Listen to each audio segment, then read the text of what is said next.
జానకి, ఏం జరిగిందమ్మా? నందిని నిన్ను విడిపించుకొని తీసుకురావడం ఏంటి?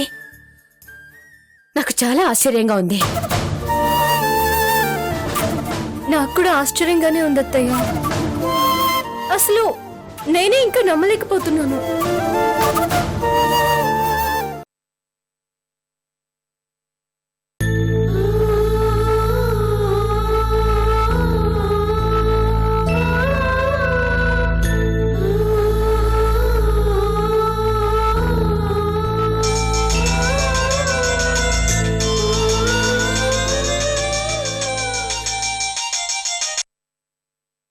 హలో అన్నయ్య, జానకి ఇంటికొచ్చేసింది.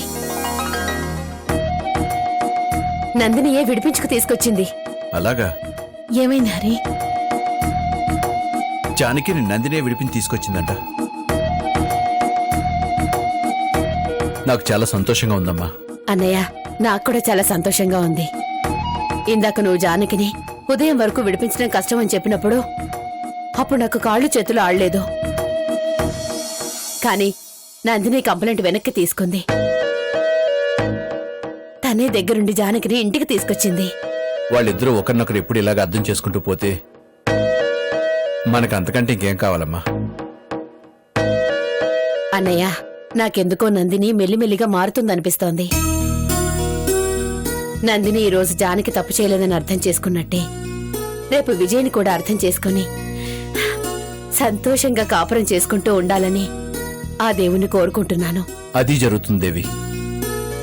వాళ్ళిద్దరూ కలిసిమెలిసి ఉండడం నువ్వు తప్పకుండా చూస్తావు. సరే, ఇప్పటికీ చాలా టైం అయింది. జానకి ఇంటికి వచ్చింది కదా, ఇక నువ్వు పడుకో. అలాగే అన్నయ్య.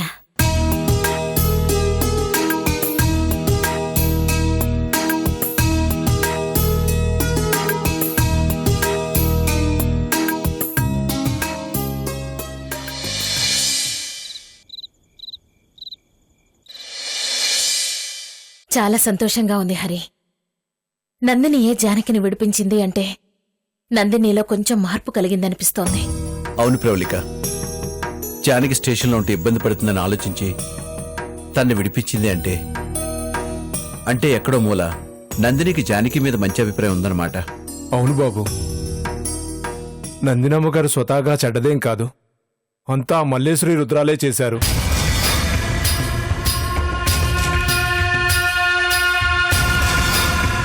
స్టేషన్లో కూడా జానకమ్మే కావాలని చేశారని ఆ రుద్ర మల్లేశ్వరుడు వాదించినప్పుడు నందినమ్మ గారి మనసులో ఏదో తడబాటు కనిపించింది.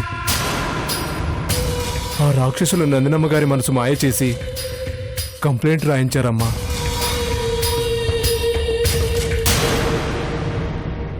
నిజానికి జానకమ్మ గారు ఆ సమయానికి హాస్పిటల్కి వెళ్ళకపోయి ఉంటే ఘోరం జరిగిపోయి ఉండేదమ్మా. పాపం, పసిపిల్లని అడ్డం పెట్టుకుని ఆ డాక్టర్ అమ్మను బెదిరించారు. నందినమ్మ గారి కడుపు పోగొట్టాలని ప్రయత్నించారు దుర్మార్గులు. పసికందు మీద అమ్మ వాళ్ళ ప్రతాపం. వాళ్ళని వదలకూడదు హరి. అటు నందినిని ఇటు జానకిని తన కుళ్ళు కుతంత్రాలతో ఇబ్బంది పెడుతోందా మల్లీశ్వరి. దాన్ని ఇలాగే వదిలేస్తే ఇంకా ఏం చేస్తుందో, ఎంత దూరం వెళుతుందో. నా కూతుర్ని సెల్లో వేసిన వాణ్ణి అంత ఈజీగా వదలను ప్రవళిక. ఆ రుద్రాగాడు ఒంటి మీద యూనిఫామ్ ఉందని తెగరెచ్చిపోతున్నాడు. ఈ హరిశ్చంద్ర ప్రసాద్ తలుచుకుంటే చట్టం కూడా చుట్టవుతున్న సంగతి వాడికి తెలియదు. వాడు అవినీతి కోసం డ్రెస్ వేసుకున్నాడు, కానీ నేను నీతి కోసం, న్యాయం కోసం చక్రం తిప్పుతాను. వాడికి మూడింది ప్రవళిక. శిశుపాలుడు 100 తప్పులు చేసినట్టు వాడు నా జానకి విషయంలో తప్పుల మీద తప్పులు చేస్తూనే ఉన్నాడు. ఇకపైన వాడికి అవకాశం ఇవ్వను. నువ్వు ఆ రుద్రగాడి సంగతి చూడు హరి. నేనా మల్లీశ్వరంతా చూస్తాను. మీరు కన్నెర చేస్తే వాళ్ళు కనుమరుగైపోతారన్న సంగతి వాళ్ళకి తెలీదమ్మా. జానకమ్మ పేరు పలకటానికి కూడా వాళ్ళకి చెమటలు పట్టేలా చేయాలి. మీరు కలగ చేసుకునేంత వరకు వాళ్ళు రెచ్చిపోతూనే ఉంటారు. వాళ్ళని నామరూపాలు లేకుండా చేయండమ్మా.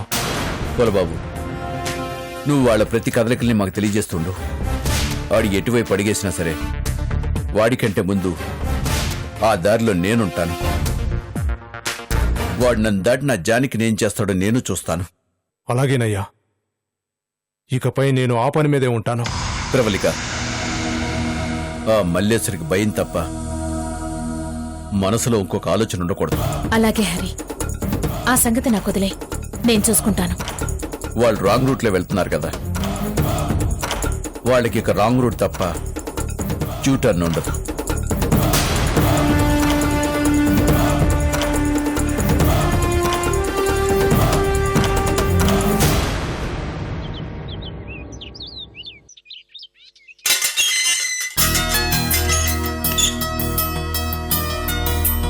దేవి, దేవి, మీరా రండి కూర్చోండి. చాలా రోజులైంది మిమ్మల్ని చూసి. ఎక్కడ దేవి? కోడలు నెల తప్పిన దగ్గర నుంచి నా కాలు బయట పెట్టడమే కుదరడం లేదు. అలాగా. మీ కోడలు ఆరోగ్యంగానే ఉందా? 5వ నెల వచ్చే వరకు ఒకటే వాంతులు. ఈ మధ్యే పేవిళ్ళు కొంచెం తగ్గాయి. కోడలికి కడుపొస్తే తనే మోస్తున్నట్టు ఫీల్ అవుతుంది దేవి. ఏం చేయమంటావు చెప్పు? ఈ కాలం ఆడపిల్లలు మరీ సుకుమారంగా పెరుగుతున్నారు. మామూలుగానే చిన్న చిన్న పనులు చేసుకోవడానికే తెగ ఆయాస పడిపోతారు. ఇక కడుపుతో ఉన్నప్పుడు ఏం చేసుకుంటారు? కాబట్టి మనమే వాళ్ళని జాగ్రత్తగా చూసుకోవాలి. ఇలాంటి సమయంలో కూడా సాయం చేయకపోతే పెద్దవాళ్ళం ఉండి ఇంకేం లాభం చెప్పు? ఇకపై ఇంట్లో నాకే అవసరం వచ్చినా అన్ని నేనే చూసుకుంటాను. నాకెవరి సహాయం అక్కర్లేదు.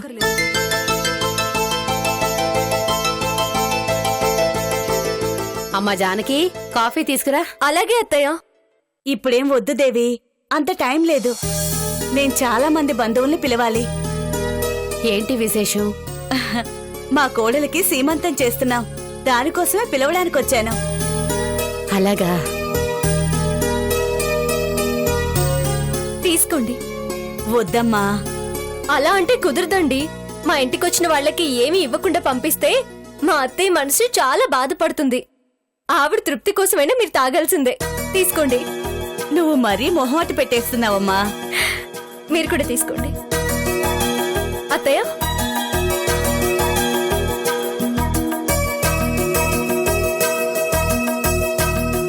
మీ కోడళ్ళందర్నీ తప్పకుండా పంపించు దేవి.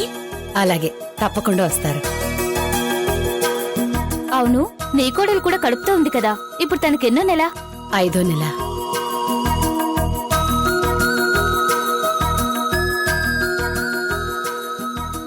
మరి నువ్వెప్పుడు నీ కోడలికి సీమంతం జరిపిస్తున్నావు?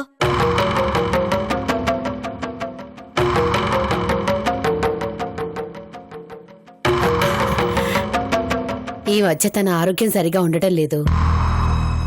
తను కోలుకున్నాక చేద్దామని. 5వ నెలలో సీమంతం జరిపిస్తేనే మంచిదేవి.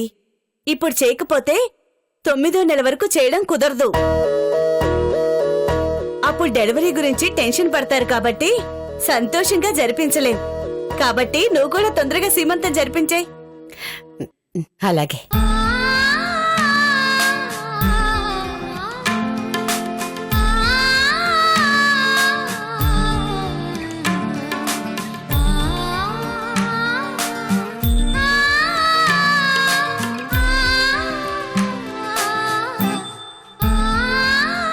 ఇద్దరూ తప్పకుండా రావాలి. దేవి, వెళ్ళొస్తాం. మంచిది. అవును, మీ పెద్ద కోడలు ఇంట్లో లేదా? బయటికి వెళ్ళట్టుంది. తన్ను కూడా తప్పకుండా పంపించు దేవి. అలాగే. వెళ్ళొస్తాం. ఉమ్. వెళ్ళొస్తామమ్మా. వెళ్ళొస్తాం. ఆ.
ఏమండి వీళ్ళనెవరు పిలిచారు?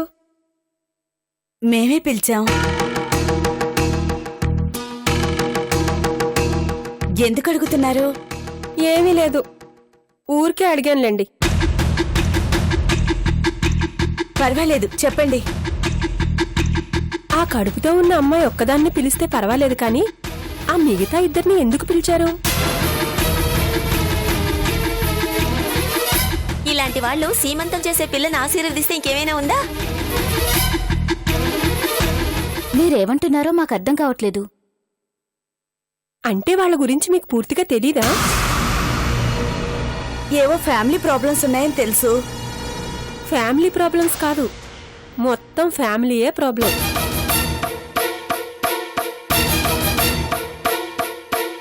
అదిగో ఆ పెద్ద పెద్ద కళ్ళేసుకుని మిర్రి మిర్రి చూస్తుందే ఆ ఇంటి పెద్ద కోడలు. ఆవిడ్ని మొగుడు వదిలేసి ఎక్కడికో పారిపోయాడు. అమాయకంగా చూస్తోందే ఆ అమ్మాయి పేరు జానకి. ఏకంగా మొగుణ్ణే త్యాగం చేసి చరిత్రలో నిలిచిపోవాలనుకుంటోంది. ఇక కడుపుతో ఉన్న అమ్మాయి పరిస్థితి కూడా అంతే.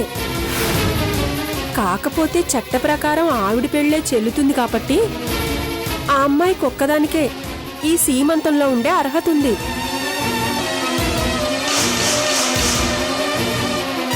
మిగతా ఇద్దరు మన పిల్లని ఆశీర్వదిస్తే మన పిల్ల జీవితం కూడా అలాగే తయారవుతుంది.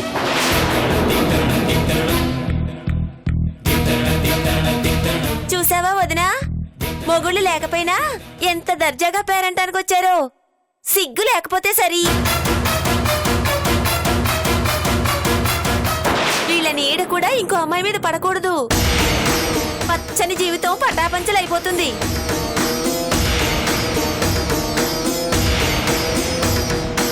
ఇంట్లో మాత్రం పిల్లి ఎలకల్లా కొట్టుకు చేస్తారు, బయట మాత్రం కలిసినట్టు తెగ నటించేస్తున్నారు. ఏమో వదినా, ఎవరికి తెలుసు, ఈ రోజు కొట్టుకున్నా రేపు కలిసిపోయి ఇద్దరు ఒకే భర్తతో కాపురం కూడా చేయొచ్చు.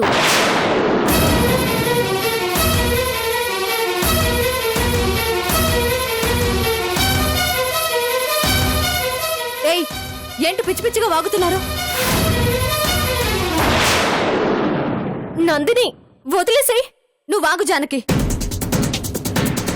చూడమ్మా, ఇక్కడ ఫంక్షన్ జరుగుతుంది, మీరు గొడవ చేయకండి. ఏంటి, నేను గొడవ చేస్తున్నానా? వీళ్ళన్న మాటలు మాత్రం బాగున్నాయా? ఆయన ఎదుటి వాళ్ళ గురించి మీకెందుకే చర్చలు? మీ గురించి మీరు చూసుకోండి. ఏ అమ్మాయి, ఏంటి మర్యాద లేకుండా మాట్లాడుతున్నా? మీకు మర్యాద ఇచ్చేదేంటి? ఎప్పుడు చూసినా నలుగురు ఏం చేస్తున్నారు? కొట్టుకుంటున్నారా, కలిసుంటున్నారా? ఎవరు విడిపోతే బాగుంటుంది, ఎవరు కలిసిపోతే బాగుంటుందని ఆలోచిస్తుంటారు. మీదే ఒక బ్రతుకేనా? ఏమైందమ్మా, ఎందుకు ఇప్పుడు ఇంత గొడవ? చూడండి ఎలా మాట్లాడుతున్నారో. మా ఫ్యామిలీ గురించి వీళ్ళకెందుకు? చూడమ్మా, వాళ్ళు నిన్నేమీ అనలేదు, వాళ్ళిద్దరిని మాత్రమే అన్నారు. ఆ ఇద్దరు కూడా నా వాళ్లే. మేమంతా ఒకే ఫ్యామిలీకి సంబంధించిన వాళ్ళం. ఇదేంటి ఇంత రియాక్ట్ అవుతుంది? నందిని, పోనీ ఎందుకు ఇప్పుడు? నీకేం తెలీదక్కా, నువ్వు ఊరుకో. మనకి 1,00,000 ప్రాబ్లమ్స్ ఉండొచ్చు, కానీ బయట వాళ్ళకి మాత్రం మనం ఎప్పుడూ ఒక్కటే అని తెలియాలి. మన గురించి తప్పుగా మాట్లాడిన వాళ్ళకి మనం అంటే ఏంటో తెలియాలి. వాళ్ళు తప్పుగా ఏం మాట్లాడలేదు, ఉన్నమాటే అన్నారు. మీరు కూడా వాళ్ళకి సపోర్ట్ చేస్తున్నారా? మరెందుకు మా ఇంటికొచ్చి పేరెంటానికి పిలిచారు? ఇలా మమ్మల్ని అవమానించడానికా? ఇదే న్యాయం? ముందు మీ గురించి తెలీదు, అందుకే పిలిచాం. తెలుసుంటే ఈ ఇంటి గడప కూడా తొక్కనిచ్చేవాళ్ళం కాదు.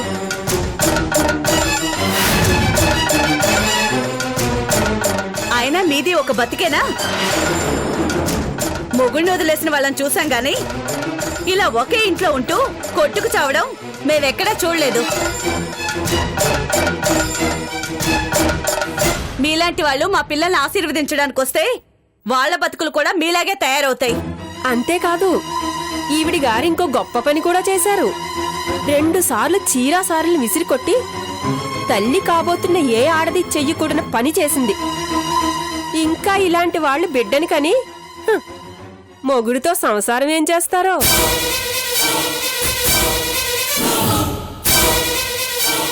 అయినా మీకుండాలండి, ఇలాంటి వాళ్ళని ఎవరైనా సీమంతానికి పిలుస్తారా? ఎవరేంటో తెలుసుకోకర్లేదా? చూడండి, మీరు పిలిస్తే వచ్చామే గాని మాకు మేంగా ఏమీ రాలేదు. ఇలా పిలిచి అవమానించడం ఇది మీకు న్యాయం కాదు. మనం కూడా ఏదో ఒకటి మాట్లాడాలి, లేకపోతే చీప్ అయిపోతాం. అయినా ఏంటండి ఈ అరాచకం? పిలిచిన వాళ్ళు కామ్గా ఉంటే మీరెందుకు ఇంత ఓవర్ చేస్తున్నారు? అడిగే వాళ్ళెవరూ లేరనుకుంటున్నారా? చాలే ఊరుకోవమ్మా. మొగుడిని వదిలేస్తే ఎవరైనా పుట్టింటికెళ్తారు, కానీ నువ్వు మొగుడిని ఎక్కడో బయట వదిలేసి అత్తగారింట్లో పడి హాయిగా ఉంటున్నావు. సిగ్గులేదు? చాలు, ఇప్పటికే మీరు చాలా ఎక్కువ చేస్తున్నారు. మీరన్నదల్లా వింటూ పడుంటాననుకుంటున్నారా?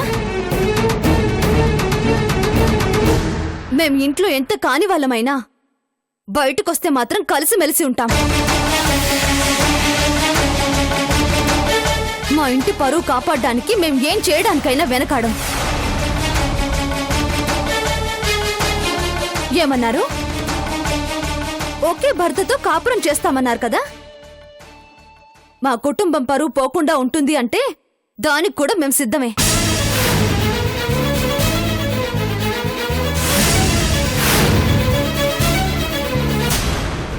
మా ఇంట్లో మేం జుట్టు పట్టుకుని కొట్టుకుంటాం కానీ బయటి వాళ్ళు మా జోలికొస్తే మాత్రం జుట్టు పట్టుకుని లాగి మరీ తంతాం. చూడమ్మా, శుభకార్యం జరుగుతుంటే ఏంటిదంతా? వెళ్ళి అమ్మాయిని ఆశీర్వదించు. అవసరం లేదు. ఇంత జరిగిన తర్వాత, వీళ్ళ గురించి ఇంత తెలిసిన తర్వాత ఇంకా ఒక్క క్షణం వీళ్ళు ఇక్కడ ఉండడానికి వీల్లేదు. మీరు పిలిస్తే వచ్చాం, అవమానిస్తే ఊరుకుంటాం అనుకుంటున్నారా? ఏ సీమంతం పేరుతో మీరు మమ్మల్ని పిలిచి అవమానించారో అదే సీమంతం ఇంతకన్నా గొప్పగా ఘనంగా నేను చేసుకుంటాను.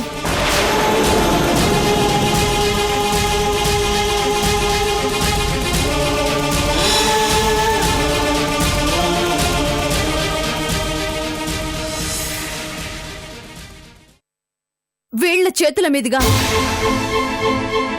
మీరు అవమానించి మాట్లాడిన మా అక్క చెల్లెల సాక్షిగా ఈ ఛాలెంజ్ చేస్తున్నాను. మీ అందరినీ పిలుస్తాను, కానీ మీలా అవమానించను. మీ అందరి ఆశీర్వాదాలు తీసుకుని మరీ పంపిస్తాను. ఇన్విటేషన్ కి సిద్ధంగా ఉండండి. పదక్క రాజానికి.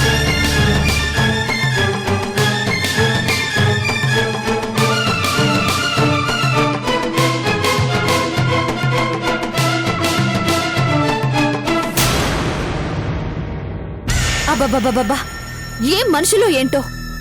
ఎదుటి వాళ్ళ ఇంట్లోకి చిన్న చీము దూరినా దాన్ని పెద్ద ఇష్యూ చేసి మాట్లాడుకుంటారు. ఆయన ఎవరెలా పోతే వాళ్ళకెందుకు? వాళ్ళ సంసారం గురించి కన్నా పక్కింటి వాళ్ళ సంసారం గురించి ఎక్కువ ఆలోచిస్తున్నట్టున్నారు. పేరెంట్ అనకని పిలిచి మరీ అవమానించారు. చా, అనవసరంగా వెళ్ళాం. ఏం జరిగింది నందిని? ఏం జరిగిందా? మన ఇంట్లో జరిగే విషయాలన్నీ బయట తెలిసిపోతున్నాయి. వాటిని అడ్డు పెట్టుకుని వాళ్ళు మమ్మల్ని ఎంత అవమానించారో తెలుసా? వాళ్ళు అన్న మాటలకి నాకైతే ప్రాణం పోయినట్టు అనిపించింది. ఏం జరిగిందో చెప్పకుండా నీ పాటికి నువ్వు మాట్లాడుతుంటే నాకెలా అర్థమవుతుంది మల్లీశ్వరి? ఏం చెప్పమంటారత్తయ్యా? ఏదో పేరెంటానికి పిలిచారు కదా అని వెళ్తే మాకు ఆశీర్వదించే అర్హత లేదని మమ్మల్ని అడ్డుకున్నారు. భర్తలతో సంసారం చేయని వాళ్ళు, పిల్లల్ని కనే అదృష్టానికి దూరమైన వాళ్ళు సీమంతం జరిగే అమ్మాయిని ఆశీర్వదించడానికి పనికిరారని మమ్మల్ని నానా మాటలు అన్నారు.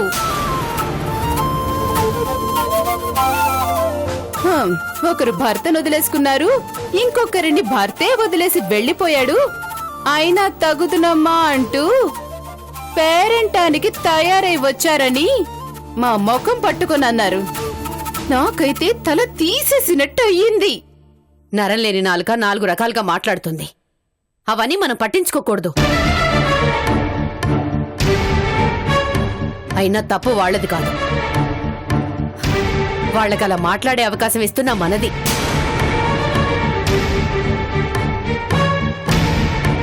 మీరందరూ కలిసిమెలిసి ఉంటే ఈ రోజు ఈ అవమానం జరిగుండేది కాదు కదా. ఎవరో మా గురించి ఆలోచిస్తారని మనసు చంపుకొని బ్రతకడం మా వల్ల కాదు.